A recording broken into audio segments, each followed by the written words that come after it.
a little bit different of a technique, and I would love for you to take a couple minutes and share what that is. Maybe you already were going to do it before you even hurt your elbow. I don't know. I would love to hear that, and just kind of what it is and why you chose that. Yeah.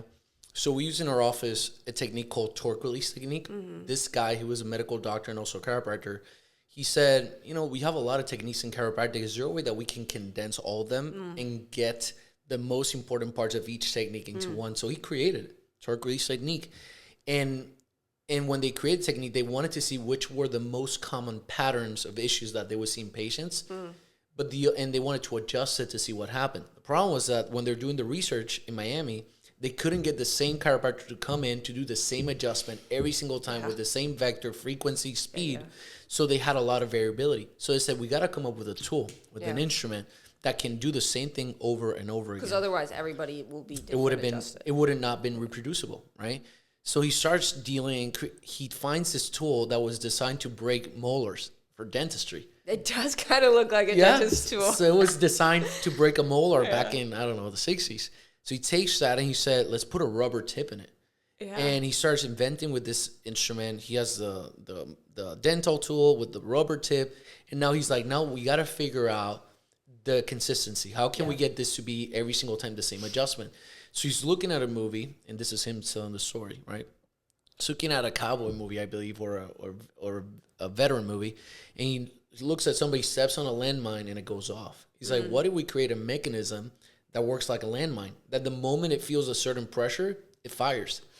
So the integrator, which is the instrument that we use, not only is it a dental tool, but it has a rubber tip. What's crazy about the rubber tip is it has the same consistency as the fleshy part of the hand. Yeah. Same consistency.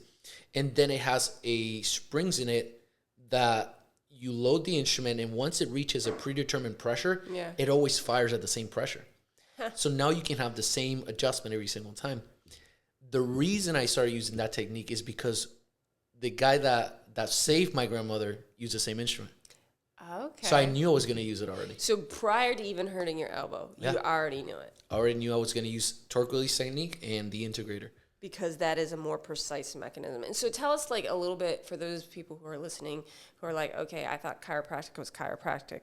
Tell me a little bit about why you believe, other than it worked with your grandmother, why you believe that it is a better process and the results that it kind of gets for people. Yeah. So first, so there's two parts of it. So with manual adjustments, what you're trying to do is break scar tissue, or what they called adhesions, right? Which is tissue that healed, but it didn't heal properly. Right. And because of that, the joint doesn't move very well.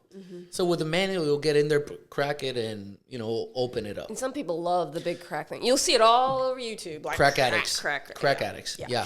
So they love it. But the instrument, the cool thing about it is, and then the other part when you're adjusting manually is that people tense up. So you kind of have to break through that, and et cetera. And you can get hurt because you're trying to force it, So the instrument, was cool about it is, number one, it was way faster than the hand. And as the speed would increase and the instrument would hit the joint, it would actually elicit a neurological response. It would almost like fire the nerve, essentially, or kind of activate the nerve. And the cool thing about the instrument is that you're able to move it like a pen and shoot it in different vectors that your hand would. It's hard for your hand to do certain things, but with the instrument, you were able to fire in 2 dimensions. That's funny. I had a chiropractor explain it once to me that, like, manual is kind of like when you're painting with a big brush. Exactly. Like, and you're just rolling like a canvas in the background. But tonal, which is the instrument, is a tonal type of instrument. Some people use their fingers, but the instrument is like a fine paintbrush doing the details. It's just specific, right? It's the details. And that's the difference of chiropractic and you cracking your neck at home. Right. That's not specific. With the instrument, you're hitting literally an area that you have an intention to fix. So one of the cool things that the instrument has, so not only are you able to hit the joint from the back and from the side, but the cool thing that the doctor created was that it had also torque. Because a bone moves... Torque release, yeah. So the bone moves in 3 dimensions. So if a bone shifts back and to the side, you can fix it by hitting it. But what if the bone moves back to the side and then wedges? You can shift it. With the instrument can actually go like this. Okay. And fix the wedges, where the hands, you might be able to do it, but it's extremely hard. Well, and it's almost an artist at that point. You may have some chiropractics who practice tonal, and I've experienced some of them who are very, very skilled with their hands. Exactly.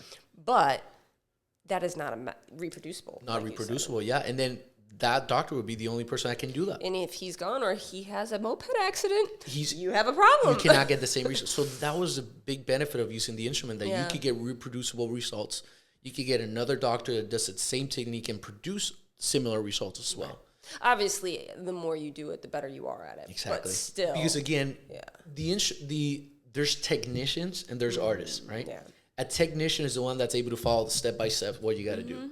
But in chiropractic, just like in medicine and any healing art, that will take you to a certain spot. But at some point, the intuition has to come in, and the artistry part has to come in and get outside of the box. The cool thing about what you do and with the instrument is you can have somebody who's coming out of school who is still better than somebody who's doing manual coming out of school. Yeah. Because the initial part, you can get there faster, the initial part. And then after that, the nuance part is when you have that experience. And some people, some people are still, a lot of patients still want manual. Because they want that feeling. And you all do both? I'll do both, if they need to. And we'll educate the patient. But I think the problem with chiropractors in general is that we've done a great job at selling the product instead of selling the result. Yeah. So selling the product as you go in for the crack. Yeah. Selling the result as you go in there to get better. Yeah. We sell the result. We don't sell the product. And you feel like that tonal with the torque release gives patients better results. Tell me, what can people expect when they get tonal? Like, what is it that's going to be better for They're them? not going to feel the crack feeling where it's like, oh my God. But you're not going to be a sore, number one. Number two, you're going to notice a change in your physiology, where you're going to be a little bit more at ease, relaxed, because your nervous system, we're usually going to work on two areas, neck and lower back, just because they're very connected with the parasympathetic nervous system. And then your body's going to shut down, blood pressure is going to go down, sugars go down, etc. So we get to see a change in physiology very quickly. Most people, after their first adjustment, they sleep better as well. The body goes into a reset stage, essentially.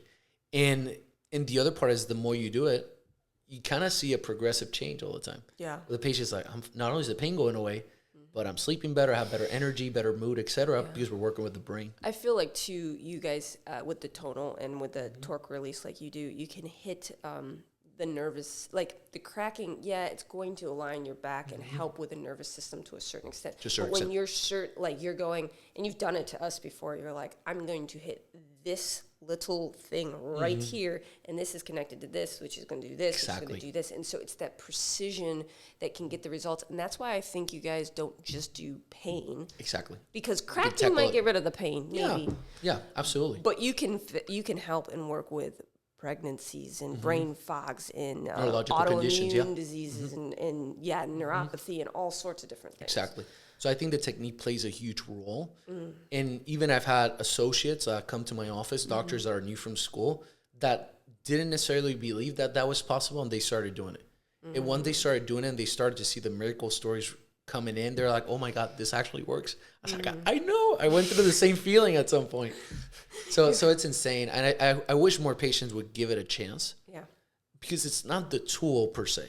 You can go to a chiropractor and they can have the same tool and go like all over the place, but you got to use the tool with the right analysis. Yeah. If you don't have the right analysis, then the tool is as good as the person that holds it, Always.